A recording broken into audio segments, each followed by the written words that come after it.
क्या आपने सोचा था कि गड़ा हुआ खजाना एक परिकथा की कहानी से अधिक कुछ नहीं है?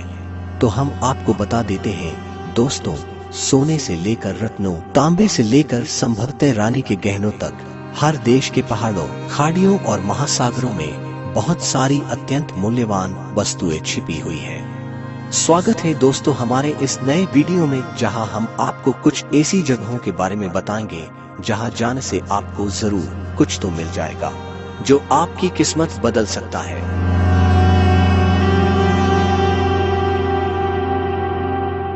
हीरे पहली बार 1900 के दशक की शुरुआत में उस स्थान पर खोजे गए थे जिसे अब crater of diamonds state park के रूप में जाना जाता है।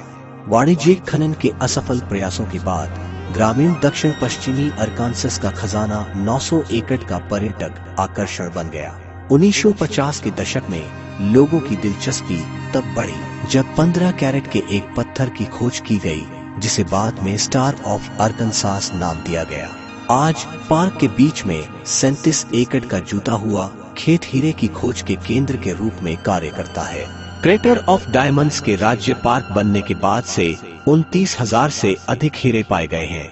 अरकानसस पार्क और पर्यटन विभाग के अनुसार यहाँ प्रति वर्ष लगभग 600 हीरे पाए जाते हैं और यह जानकर आप हैरान होंगे कि अगर यहाँ आपको कहीं से हीरा मिलता है तो आप उसके मालिक हो जाते हैं।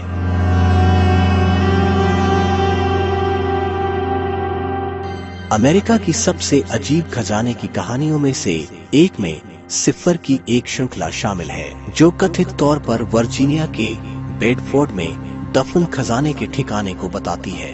1819 में थॉमस बिले और लोगों का एक समूह कथित तौर पर अमेरिकी पश्चिम में पाए गए एक बड़े खजाने को अपने गृह राज्य वर्जीनिया में ले आए, जहां उन्होंने इसे दफन कर दिया। बिल ने बाद में 3 सिफर लिखे जो खजाने के स्थान और सामग्री को प्रकट करेंगे। अगर उन लोगों के साथ कुछ हो जाए जब वे अधिक खजाने के लिए पश्चिम लौटेंगे, उनमें से कोई भी कभी वापस नहीं लौटा और कोई भी बिले के लिखे कोड को समझने में सक्षम नहीं था। 1880 के दशक में कहानी सार्वजनिक होने के बाद लोग एक सिफर को डिकोड करने में सक्षम थे, लेकिन इसमें केवल खजाने की सामग्री के बारे में बताया गया था, उसके स्थान के बारे में नहीं। कई लोग दावा करते हैं कि पूरी कहानी एक धोखा है, लेकिन क्रिप्टोग्राफर आज भी कोड को क्रैक करने की कोशिश कर रहे हैं।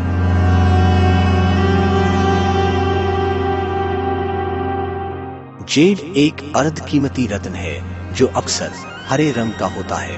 कैलिफोर्निया के सेंट्रल कोस्ट पर बिग सुर में एक सुंदर समुद्र तटीय क्षेत्र है जहां इस कीमती रत्न को तट पर और पानी में पाया जा सकता है। स्कूबा के गोताखोर समुद्र तट के बाहर सबसे बड़े पत्थर ढूंढते हैं, लेकिन अनौपचारिक खजाने की तलाश करने वालों को कभी कभी कम ज्वार के दौरान या तूफान के बाद समुद्र तट पर बड़े आकार के कंकड़ मिलते हैं। यह एक रमणीय स्थान है और यहाँ आप आश्चर्यजनक रत्न खोज कर सकते हैं। खाड़ी तक पहुँचना काफी कठिन है जो जेड चाहने वालों की संख्या को कम रखने में मदद करता है। इसके अलावा नियम यह निर्धारित करते हैं कि जेड निकालने में मदद के लिए केवल हाथ के औजारों की अनुमति है और संग्राहक केवल उतना ही ले सकते हैं जो वे स्वयं ले जा सकते हैं।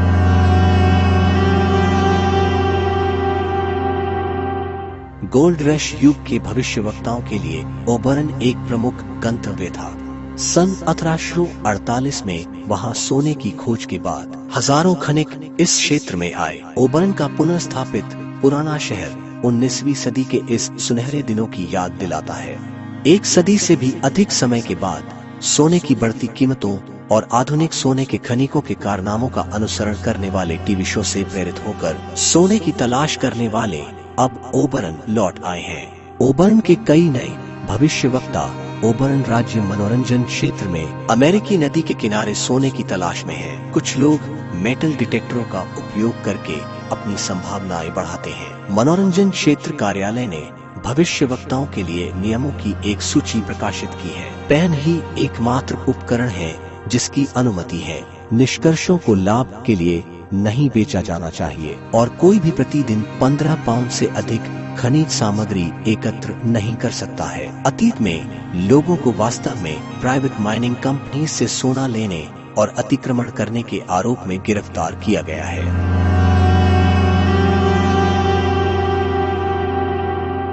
मिसौरी के ओजार्क हिल्स में करंट नदी के पास एक आकर्षक तांबे की खदान चल रही थी। 18वीं सदी के मध्य में खदान के मालिक जोसेफ स्लेटर कथित तौर पर उच्च श्रेणी के तांबे की बड़ी मात्रा को न्यू ऑरलियंस में प्रवाहित कर दिया था। अपनी खदान के स्थान को गुप्त रखने के प्रयास में उसने उस जगह से कई मील दूर खदान के लिए दावा दायर किया जहां वह वास्तव में थी। इसका मतलब यह है कि देश की सबसे लाभदायक तांबे की खदानों में से एक का स्थान स्लेटर और उनकी बेटी के अलावा किसी को भी नहीं पता था। स्लेटर एक दिन खदान पर लौटने के इरादे से चले गए, लेकिन ऐसा करने से पहले ही उनकी मृत्यु हो गई। ऐसा कहा जाता है कि उन्होंने और उनकी बेटी ने सावधानी पूर्वक इसके प्रवेश द्वार को ढक दिया था ताकि कोई भी उनके लौटने से पहले इसे ढूंढ न सके। लेकिन खजाने की खोज करने वाले और जिज्ञासा चाहने वाले लगभग एक शताब्दी से इस क्षेत्र की खोजबीन कर रहे हैं, लेकिन कोई फायदा नहीं हुआ। इस प्रकार इसे खोई हुई तांबे की खदान का नाम दिया गया है।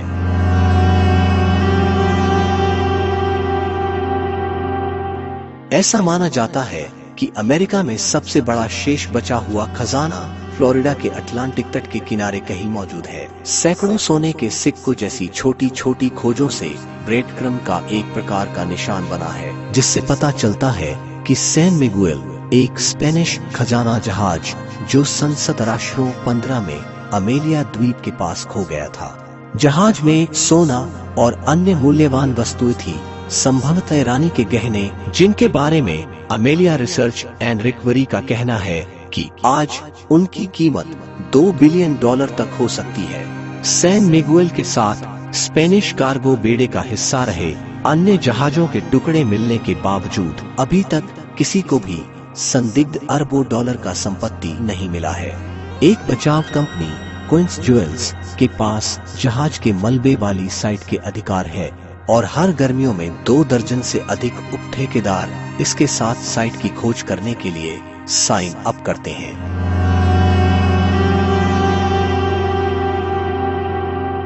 बहरम नेवादा लास वेगास से 62 मील पश्चिम में और डेथ वैली जंक्शन से 30 मील दूर में है, जहां माना जाता है कि कैसीनो के उत्तराधिकारी टेड बीनियन ने चांदी का एक बंडल दफनाया था। सन 1998 में बीनियन की कथित तौर पर उसकी प्रेमिका और उसके प्रेमी के हाथों हत्या कर दी गई थी। उनकी मृत्यु के बाद न्यू काउंटी पुलिस ने बहरम में बीनियन की एक संपत्ति पर 12 फुट गहरी तिजोरी की खोज की, जिसमें 6 टन चांदी की बुलियन, नकदी और हजारों दुर्लभ सिक्के थे, जबकि खोजी गई अधिकांश चांदी बीनियन की बेटी के पास गई। लेकिन ऐसा माना जाता है कि इसमें से बहुत अधिक लाखों डॉलर मूल्य की संपत्ति यहाँ दबी हुई है। 2019 में बीनियन के पूर्व रंच हाथों में से एक को इसे खोदने के प्रयास के लिए गिरफ्तार किया गया था।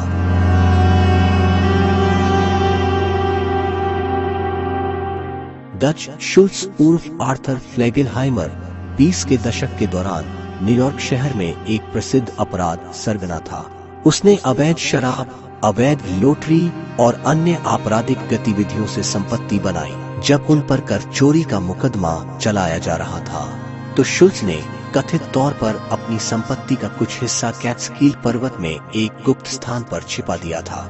कहा गया था कि खजाने में $1000 के बिल, हीरे और सोने के सिक्कों के रूप में नकदी शामिल थी। शुल्ट्ज को कर चोरी से बरी कर दिया गया था, लेकिन अभियोजकों ने अन्य आरोपों का पीछा करना शुरू कर दिया, इसलिए वह अपनी छिपी हुई लूट को वापस पाने में सक्षम नहीं था। वह जेल जाने से बचने में कामयाब रहा, लेकिन अंततः प्रतिद्वंद्वी अपराध मालिकों के आदेश पर उसे मार गिराया गया। कुछ लोग कहते हैं कि गोली लगने के बाद जब शुल्ट्ज का खून बह रहा था, तो वह खजाने के बारे में असंगत रूप से बड़बड़ा रहा था। अन्य लोग उन मानचित्रों के बारे में बताते हैं जिन्हें शहर में रहने वाले भीड़ के लोग समझने में असमर्थ थे। कई लोग सोचते हैं कि खजाना अभी तक न्यूयॉर्क के फेनिशिया गांव के पास दफन है।